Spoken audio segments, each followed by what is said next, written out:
Welcome to Whisky Riffs. I'm Kevin, and it's day 19 of my special Advent Calendar series for tasting whiskeys from the Whiskies of the World Advent Calendar from Flaviar. Not sponsored by them, but I love the variety, and they've taken me all around the world, as you've seen if you've watched any of the previous videos. And if you haven't, go ahead, I've got a playlist just for the Advent Calendar. You can chug through them. They're all pretty short, 5 to 7, 8 minutes. Not too bad. I've learned a lot from the different tastings. I do these blind, so even though they give me tasting notes, I try not to use those until the very end. So let me go ahead and grab the bottle out of the Advent Calendar case, and 19's way at the bottom. All right, successfully extracted that bottle. Now these bottles are 50 milliliters, which makes it great for tasting because I only need about half of that to get a good tasting done with it, and I still have half to do something with later, like a second tasting to see if I change my mind about it or if I find new notes or flavors, or maybe I was just in a better mood for that type of whiskey on that day. And the front of the label has the country of origin for this whiskey, which means I would get too much information and it would affect my tasting notes. So I'm ignoring that. I'll do it at the end. And for now, I'm just going to pour half of this in a glass so we can get started with this tasting. Now this one I can already see as I'm pouring it. It's a very light whiskey, even lighter than yesterday's.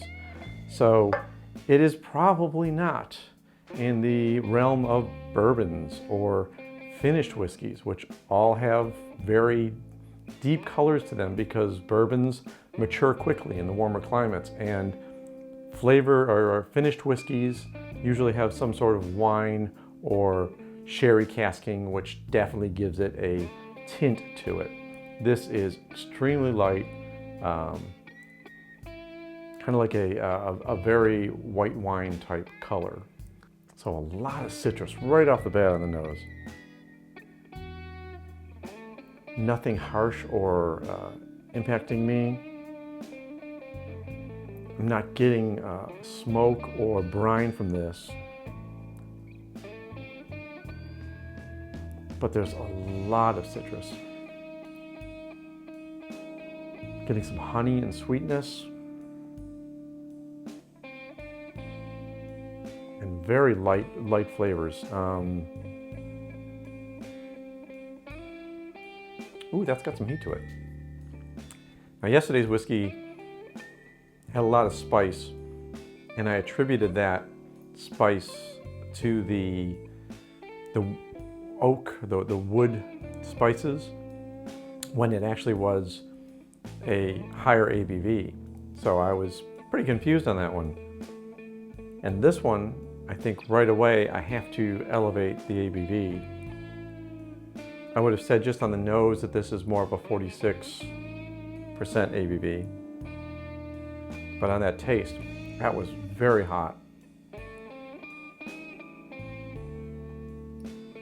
I'm getting some smoke.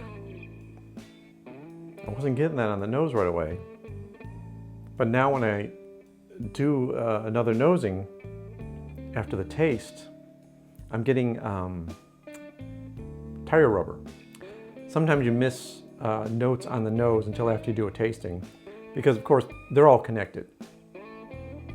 And now I'm getting tire rubber. And I'm getting some smoke and some more peated type flavors. And I think it's a higher ABV. I think we're up in the 48 to 50% ABV. But it doesn't seem like an Islay Scotch to me. It seems like another region. This reminds me a lot of the Highland Park series of whiskeys. Tire rubber. I can't get tire rubber out of my nose now. Okay, I'm going to say this is a Scotch, but it's not Islay. I'm going to say it's the very northern region of Scotland, a higher ABV, like 48 to 50, and something around the Highland Park area of Scotland, which isn't so much the same as a Highland whiskey, but not exactly an Islay either. Product of Scotland, good. I'm glad I'm in the right country. So it really does taste like a Scotch and has that light color. Let's see what this one says. All right, it's a couple gentlemen from the past. Some friends of mine might say people that I might have known from the 1800s. All right, this is McNair's, which I have heard of. And it's a Lum Reek peated blended malt Scotch whiskey, only at 46%. It certainly seemed like 46 on the nose, but after I tasted it, I felt like there was more to it. I'll put the card up here so you can look at all the details. Lum Reek peated blended malt Scotch whiskey. So McNair's, I'll have to do some research, but I'm thinking it's a blend that could come from various areas of Scotland. And that means it may have some Islay in there, it may have some other island whiskeys. But we've got on this card peaty, currants, smoky, cocoa, berries, caramel, oak, spicy, orange zest. To me, the orange zest was the first thing that came out. When I did that nosing, it was very much citrus all over the place. And now, when I go back and do the nose, I get the tire rubber. I get the peat and smoke, to me, is coming across as if you've gone into a tire store and you're going to buy new tires for your car. That's what this smells like. So this is an interesting whiskey. I never bought a McNair's. I am always happy though to have a peaty, smoky whiskey. You know, if you have any questions about it, let me know in the comments. I'll try to answer your questions.